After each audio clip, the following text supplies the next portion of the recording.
student nurse from the University of Science and Technology.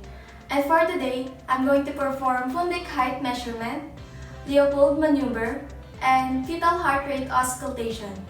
And for the assessment, we need to assess the following: the need for Leopold maneuver, and then assess the client's overall condition, determine when the client last voided or when was last tested for urine analysis. And determine the following: the immunization history of the client, if there's a history of abnormal fetal presentation in the family during pregnancy, and then the last menstrual period of the client, and estimated date of confinement or delivery. And for the planning, we need to allow adequate time to prepare for the procedure.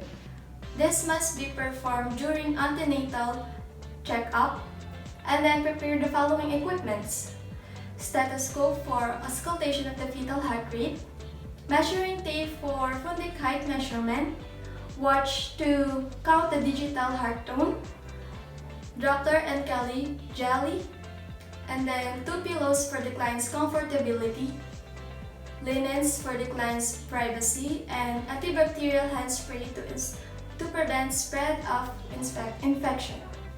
And for the implementation, check the physician's order to verify the procedure.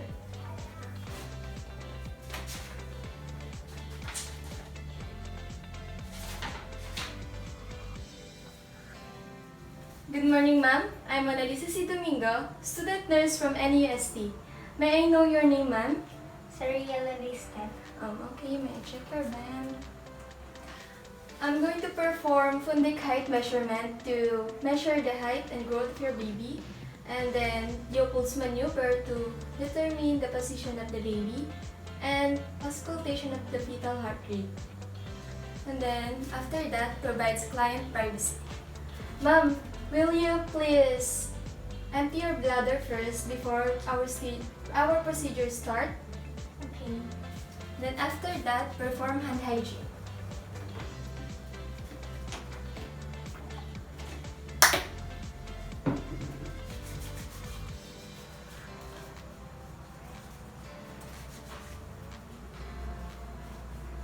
Position the client into dorsal recumbent position, and then place a pillow under the head, and then place the pillow under the hips to the dorsal recumbent position. Ask the client to be still and place the hand on the side. Drape the client with a draw sheet.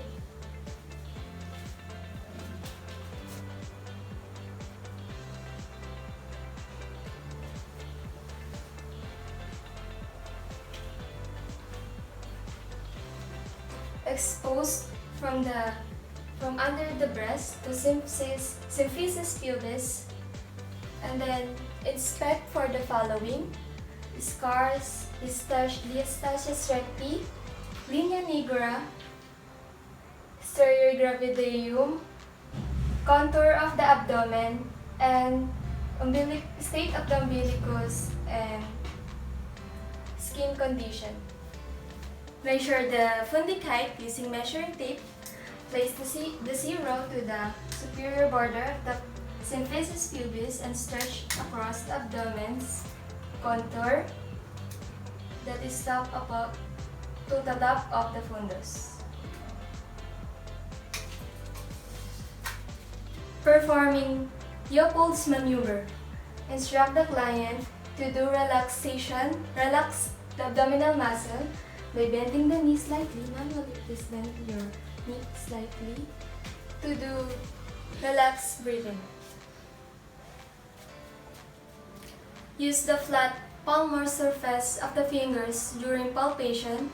Apply smooth, gentle, firm pressure, and firm as possible. So the first maneuver, second maneuver, and then third maneuver.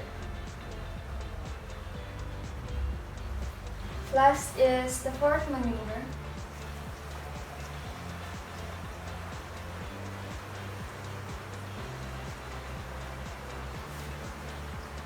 Performing auscultation of the fetal heart rate.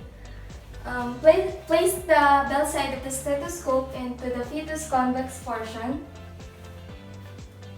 that is close to the uterine walls.